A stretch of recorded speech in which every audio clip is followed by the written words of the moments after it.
할렐루야. 성가대의 귀한 찬양에 하나님 영광 받으신 줄 믿습니다. 우리 다시 한번 박수로 하나님께 영광을 올려드립니다. 오늘 하나님의 말씀은 시편 51편 1절부터 10절까지의 말씀입니다.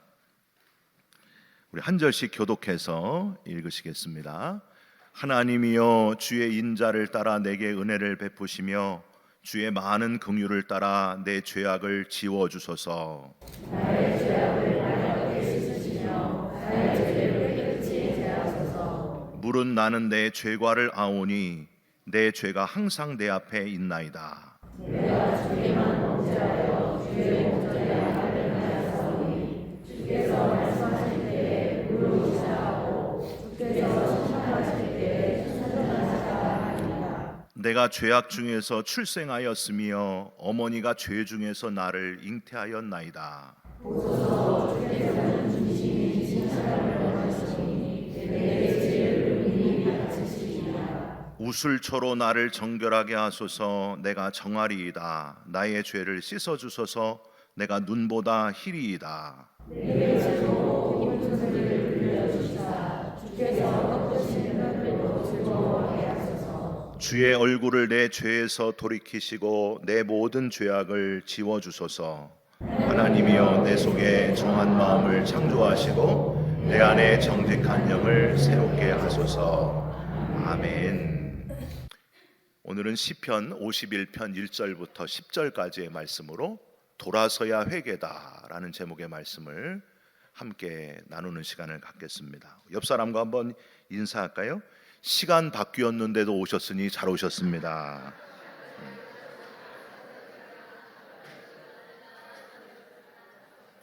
한 번 더 인사하시죠. 마라톤이 길을 막아도 오셨으니 잘 오셨습니다. 예, 오늘 힘든 여건이지만 이렇게 주일 예배 하나님께 주일 성수하는 저와 여러분에게 하나님의 특별한 은혜가 있을 줄 믿습니다. 시카고의 한 작은 교회에서 3살짜리 어린아이의 장례식이 있었습니다. 마지막 뷰잉 순서로 사랑하는 사람들이 관 앞에 나아가서 아이의 모습을 대하며 작별하는 시간이 되었습니다. 이때 한 사나이가 술 냄새를 풍기면서 붉게 충혈된 눈에 누더기 같은 바지를 끌고 관 앞으로 가서는 아무도 모르게 죽은 아이의 신발을 벗기고 감추게 됩니다. 장례식이 다 끝난 다음에 이 남자가 훔친 아이의 신발을 35센트에 팔아가지고 또 싸구려 술을 사 먹게 되었습니다. 여러분, 이렇게 치졸하고 형편없는 사람이 또 있을까요? 이 남자가 바로 다름 아닌 죽은 아이의 아버지였습니다.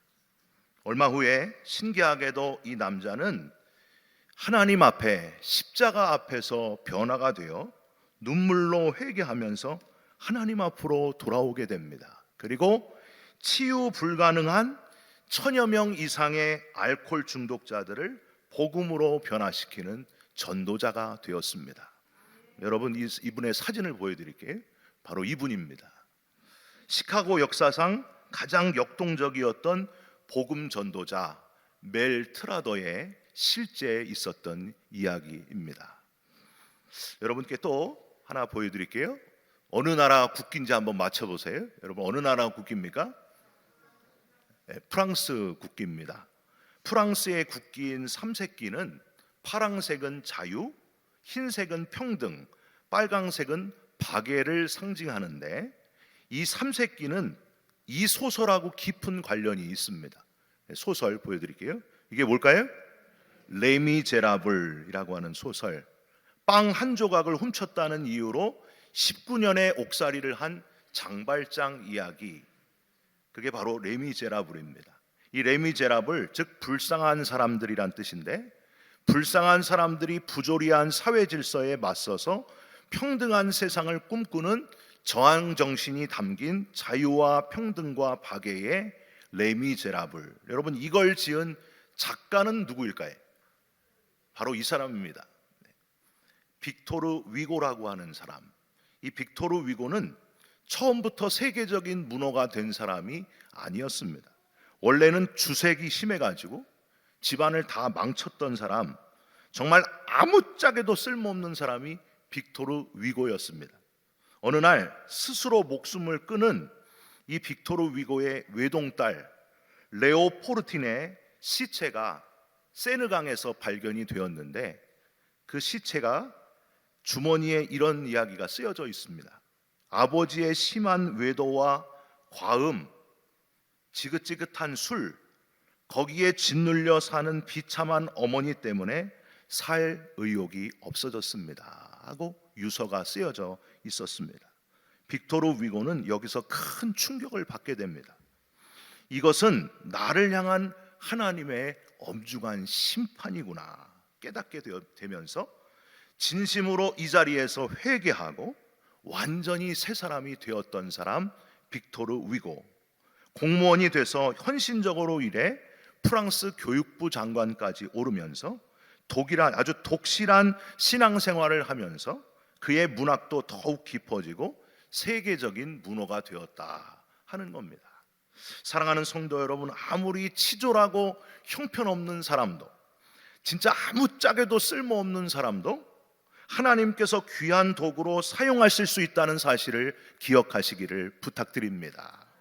개망나니 같은 사람, 제멋대로 막 사는 사람이라고 할지라도 저와 여러분이 그 사람을 함부로 판단하거나 정죄해서는 안 됩니다.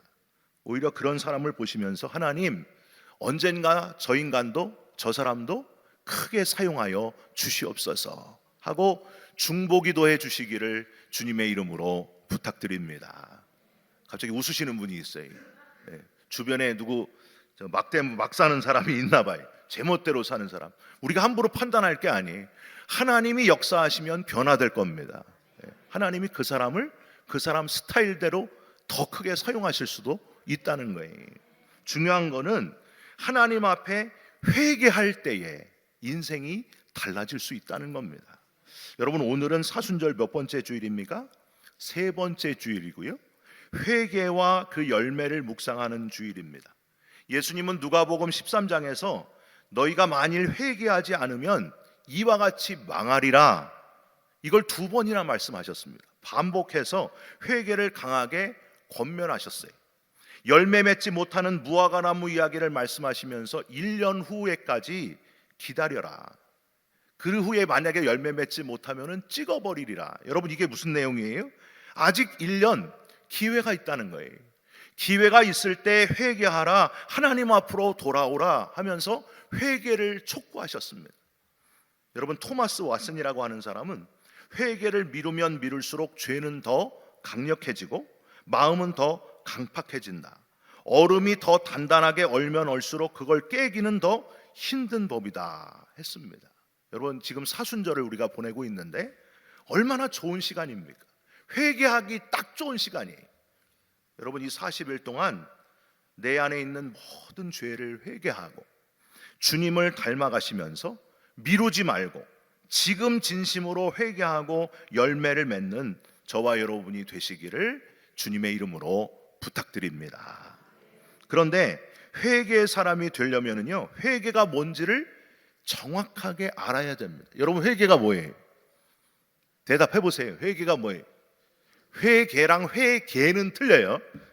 회계는 돈 계산하는 사람이 회계인데, 그거 말고 회계는 자복하고의 차이를 알면은 회개가 뭔지를 정확하게 알 수 있습니다.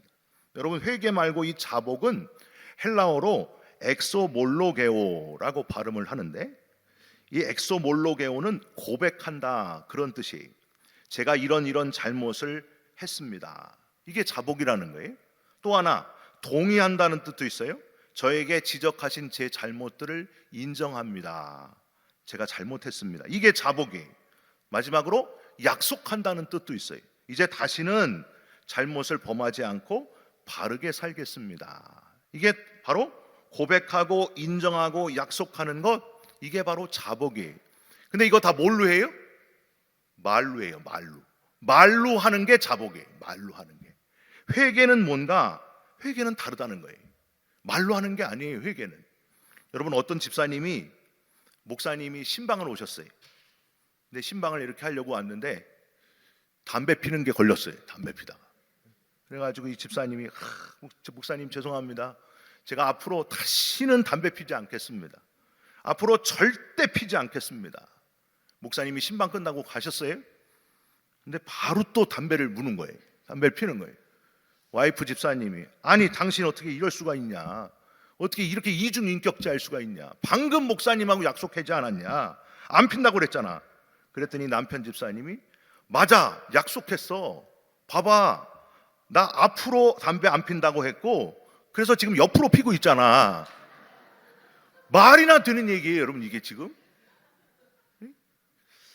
어떤 분은요 교회 가고 싶은데 죄가 너무 많아서 교회를 못 가겠대. 이거는 때가 많아가지고 목욕탕에 갈 수 없다는 말하고 똑같은 말이에요. 여러분 때가 많으니까 목욕탕에 가야 되잖아요. 죄가 많으니까 하나님 앞에 가서 자복하고 회개하고 하나님 앞으로 돌아와야 되는 거 아니에요? 근데 우리는 참 말로 하는 건 쉽고요, 말로 하면서 엉뚱한 길로 가는 게 쉽다는 거예요. 회개는 말로 하는 게 아닙니다. 자복은 말로 하는 것이고 회개는 헬라어로 메타노에오라고 발음을 하는데 이거는요 길을 바꿀 때 쓰는 단어예요. 동쪽으로 가다가 길을 바꿔서 내가 잘못 왔구나, 서쪽으로 가는 것, 이게 회개입니다. 행동의 변화가 일어나는 것, 그동안 해왔던 내 삶의 방향이 잘못됐음을 깨닫고 옳은 길로 방향을 바꾸는 행동을 회개라고 하는 겁니다.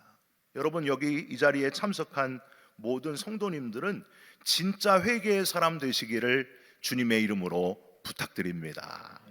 성경에서 회개의 대표적인 사람은 다윗이 아닐까 생각합니다. 여러분 얼마나 큰 회개를 했는지 침상을 눈물로 적시면서 다윗이 회개했습니다. 제가 AI 보고 그림 그려달라 했더니 저렇게 그려줬어요. 다윗이 침상을 눈물로 적시면서 아주 뜨겁게 회개했던 다윗, 그 다윗이 회개한 시편이 바로 시편 51편입니다. 오늘 우리가 읽은 말씀 시편 51편 미제렐레라고도 하는데, 여러분 이 진심 어린 회개, 다윗의 회개를 한번 오늘 시편 51편을 잠깐 묵상하면서 내 회개가 다윗의 회개와 같이 이렇게 진심 어린 회개가 되는 사순절이 되시기를 주님의 이름으로 부탁드립니다. 그런데 이 시편 51편을 이해하려면 우리는 다윗 왕의 가장 치욕스러운 죄와 그 결과를 알 수 있는 사무엘하 12장을 살펴봐야 됩니다. 여러분 사무엘하 12장에는 이 다윗이 어느 날 저녁 때 옥상 위를 거닐다가 목욕하는 여자를 봐요. 누구예요? 왜 또 옥상 위 다 보이도록 목욕을 하는 이 밧세바도 문제였어요. 근데 다윗은 그걸 보고서 유혹에 빠집니다. 저 여인이 누구냐 불러와라. 그래가지고 그냥 일을 치르는 거예요. 자기 마음대로 그 여인을 뺏어버립니다. 그 여인이 바로 우리아의 아내 밧세바였습니다. 죄를 지으면 반드시 증거가 남는 법, 이 간음죄로 인해서 아이가 생기니까 다윗은 그 죄를 감추려고 남편 우리아를 전쟁터에서 불러들입니다. 근데 이 우리아가 집에서 잠을 안 자요. 이 죄가 감춰지지가 않는 거예요. 그래서 결국 우리아를 전쟁터에 앞장서서 일부러 앞장서게 함으로 저 그림과 같이 어이없는 죽음을 당하게 만듭니다. 그러므로 간음죄와 살인죄를 쌍으로 저지른 사람이 바로 이 다윗이었어요. 여러분 성경에서 이렇게 한 죄면 한 죄지 두 죄를 한꺼번에 연이어 지은 사람이 또 있었습니까? 이 죄가 이렇게 무섭다는 거예요. 욕심이 잉태한 즉 죄를 낳고 죄가 장성한 즉 사망을 낳는다는 것을 제대로 보여준 사건이었습니다. 결국에 하나님은 나단 선지자의 입을 통해서 다윗의 죄를 아주 적나라하게 밝혀내시면서 책망하십니다. 여러분 오늘 시편 51편 1절 앞에 설명이 나와 있어요. 이렇게 되어 있어요. 다윗의 시, 인도자를 따라 부르는 노래. 다윗이 밧세바와 동침한 후에 선지자 나단이 그에게 왔을 때 감추고 죽이고 모든 게 입단속만 잘하면은 자기 죄가 영원히 숨겨질 줄 알았는데 결국에는 다 드러나게 되었고 하나님은 이 죄로 인해 생긴 아이를 그 자리에서 치십니다. 여러분 아이가 자라면서 머리가 아파서 죽어가는 거예요.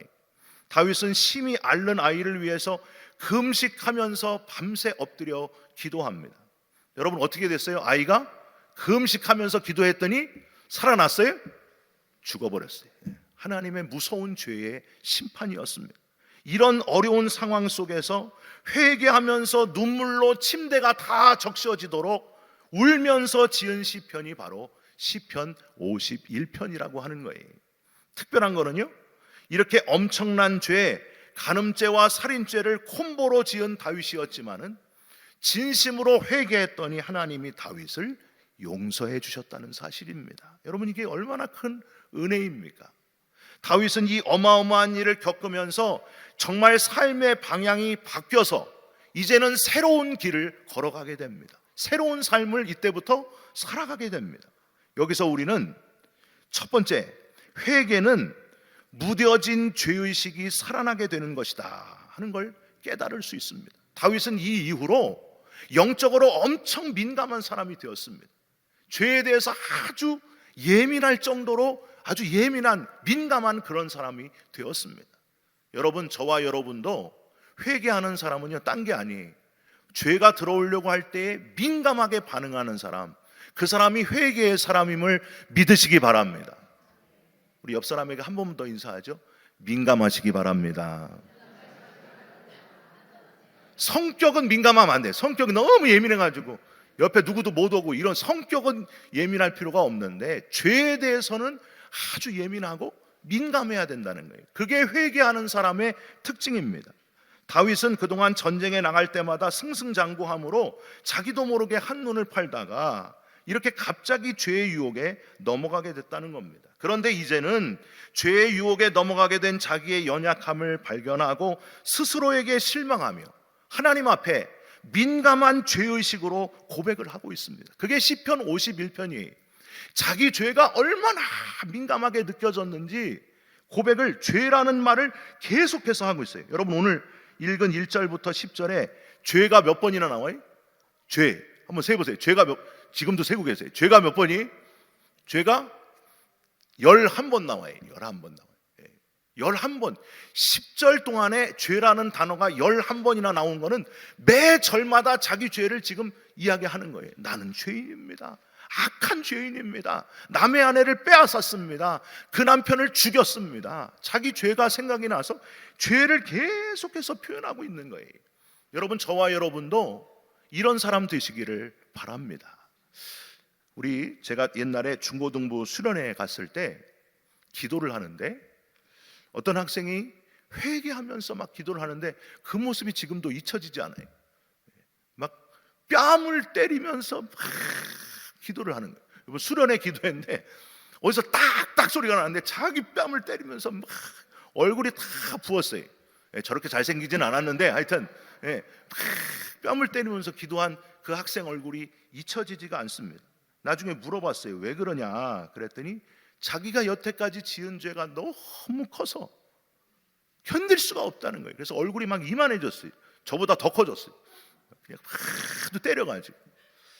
여러분, 만약에 뺨을 때려서라도 우리가 죄가 죄인 줄 알고 정신을 차릴 수 있다면 얼마나 하나님이 좋아하시겠습니까?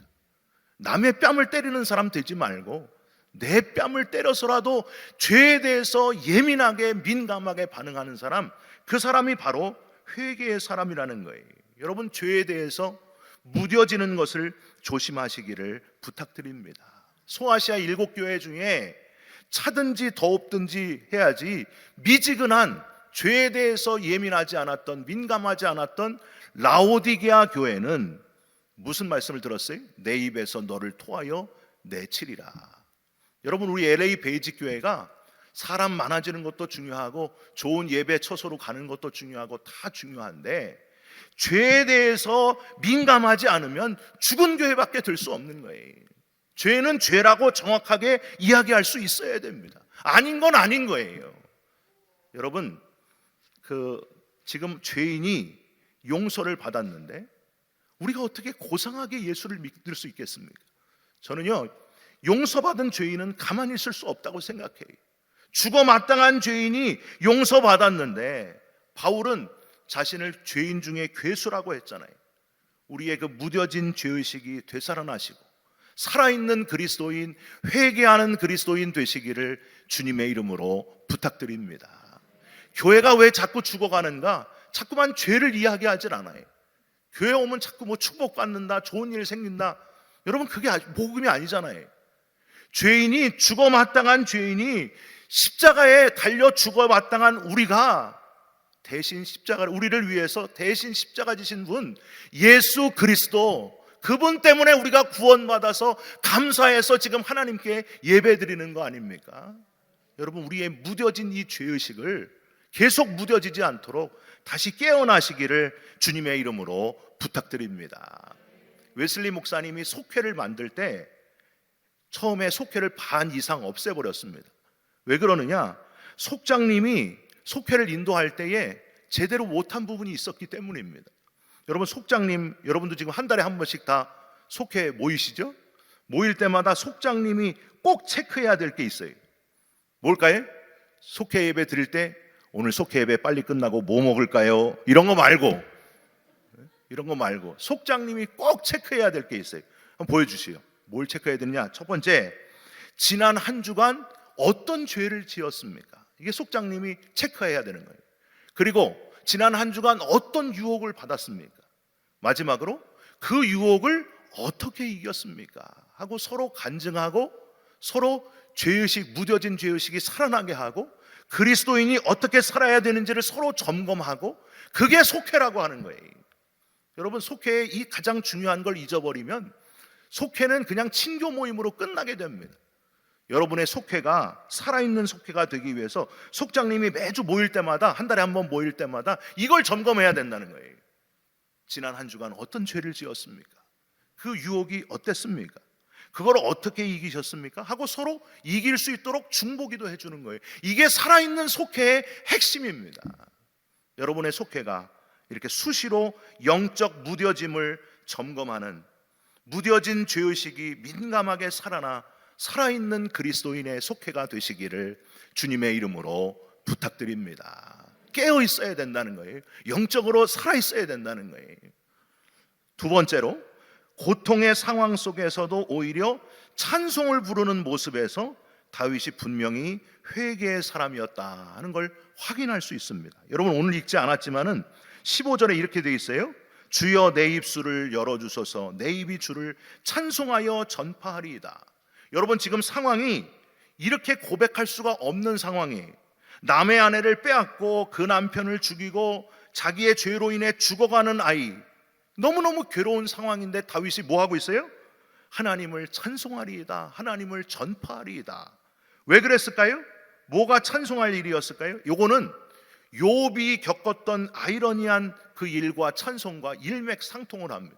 여러분, 욥은 재산을 다 잃어버리고 자녀 10명이 죽고 몸에 병이 걸려서 기와로 몸을 박박 긁고 있는 최악의 상태 속에서 하나님을 욕하고 죽으라고 하는 아내의 비난 속에서 뭐라고 합니까? 욥기 1장 21절, 내가 모태에서 알몸으로 나와 싸운 적 또한 알몸이 그리로 돌아가올지라. 주시니도 여호와시요 거두시니도 여호와시니 여호와의 이름이 찬송을 받으실지니라. 이게 욥의 특징이었어요. 다윗도 지금 그거예요. 자기가 죄를 짓고 살인죄를 짓고 간음죄를 졌지만, 아이가 죽었지만은, 기도한 대로 되지 않았지만은, 하나님 나를 용서해 주셔서 감사합니다. 내 입술을 열어 주님을 전파하리이다, 주님을 찬송하리이다. 조건과 상황과 환경에 상관없이 절대적인 기쁨을 가진 사람으로 하나님을 찬송했다는 거예요. 욥이 그랬고 다윗이 그랬습니다. 세상 사람들은 뭔가 잃어버리거나 없어지거나 괴로운 일이 생기면 뭐라 그래요? 재수가 없다 그래요. 팔자가 시다 그래요. 너 뭘 이렇게 잘못해가지고 아주 고난을 당하냐 그래요. 예수 믿는 사람들은 달라야 됩니다. 눈에 보이는 결과나 상황과 상관없이 절대적인 기쁨, 구원받은 기쁨이 저와 여러분에게 있는 거예요. 그래서 우리가 비록 죄를 짓고 실수도 하고 엉망진창이 되기도 하지만 다시 돌아와서 그럼에도 불구하고 우리를 구원해 주신 하나님 앞에 절대적인 기쁨으로 찬송 부를 수 있는 사람, 그 사람이 회개의 사람이고 그 사람이 바로 저와 여러분들이 돼야 된다는 거예요. 여러분, 아무리 어려운 상황이 와도 절대적인 기쁨의 사람, 원초적 본능이 아니고 원초적 기쁨의 사람, 진짜 기쁨의 사람이 되시기를 주님의 이름으로 축원드립니다. 그래서 하박국이 고백하잖아요. 하박국서 3장 17절 이후에 무화과 나무 잎이 마르고 포도 열매가 없고 감람나무의 나무가 그치고 감람나무의 논밭에 식물이 없고 외양간에 소가 없어도, 쉽게 말해서 완전 거지가 되어도 난 여호와로 인하여 즐거워하고 기뻐하리로다. 나의 발을 사슴과 같게 하사 높은 곳에 다니게 하시리로다. 자기 안에 변함없는 절대적인 구원받는 기쁨이 있기 때문입니다. 여러분, 저와 여러분에게 이 절대적인 기쁨이 있으시기를 주님의 이름으로 축원드립니다. 시편 51편은 회개의 기도를 담은 시인데 12절 보시면 주의 구원의 즐거움을 내게 회복시켜 주시고, 14절에 하나님이여 나의 구원의 하나님이여, 15절 내 입술을 열어주소서 내 입이 주를 찬송하리이다. 시편 51편 후반부에는 완전히 찬송의 축제로 이 시편을 마무리하고 있습니다. 왜 그럴까요? 절대적인 기쁨, 구원의 기쁨으로 가득 차 있는 다윗이었기 때문입니다. 여러분, 저와 여러분도 그랬으면 좋겠어요. 제가 한국 떠나면서 잊을 수 없는 권사님이 한 분 계세요. 지금도 그 권사님 얼굴이 이렇게 보이는데, 서울 아산병원 암병동에 계셨어요. 제가 신방을 갔습니다. 자리에 없는 거예요. 아니, 권사님 어디 가셨나 보니까 한 15분 기다렸더니 밝게 웃으면서 권사님이 나타나세요. 권사님, 어디 무슨 검사 받으러 갔다 오셨어요? 그랬더니 아니에요. 저 옆에 옆방에 잠깐 갔다 왔어요. 목사님, 저 암 걸려서 지금 위로하러 오신 거죠? 저는요, 걱정 마세요. 저는 암에 걸린 사람 전도하는 게 이렇게 쉬운지 몰랐어요. 내가 암 걸렸다 그러니까 다 마음을 열어요. 다 마음을 열어요. 내가 평생 동안 못 해본 전도 암병동에 와가지고 지금 몇 명을 전도했는지 몰라요.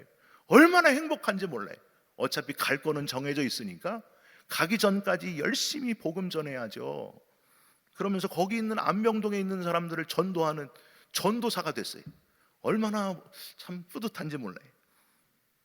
딱 한 달 후에 그 권사님의 천국 환송 예배가 있었습니다. 제가 예배를 드리는데 마음이 막 뭉클해지는 거예요. 권사님은 분명히 하나님 앞에 가셨겠구나. 영광의 멸류관을 받으셨겠구나. 절대적인 기쁨을 소유한 분이셨기 때문에 암이 찾아와도 두려움이 없으시더라고요. 여러분, 우리는요, 어차피 다 죽게 되어 있습니다. 우리에게는 죽음으로 끝나는 것이 아니라 영원한 천국의 소망이 있습니다.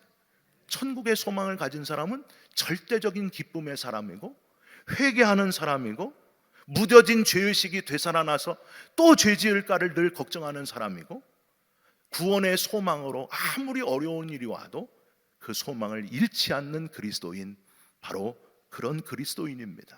저와 여러분들이 그런 그리스도인으로 살아가는, 회개하는 그리스도인 되시기를 주님의 이름으로 축원드립니다.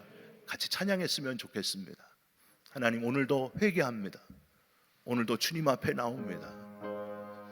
나 이제 왔으니 나를 받아주시고 다시 영적으로 민감한 그리스도인 되게 하여 주시옵소서. 우리 같이 찬송하겠습니다.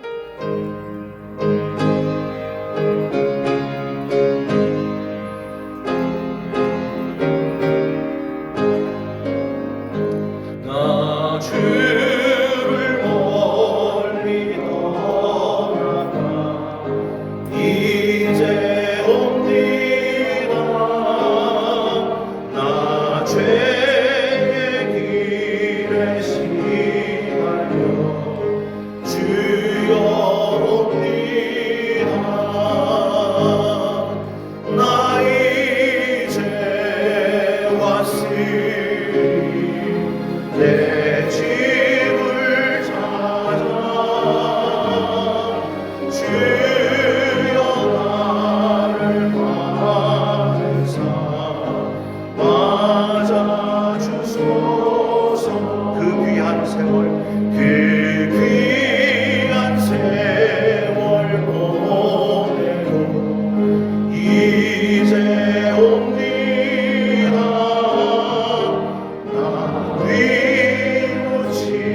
나 이제 왔으니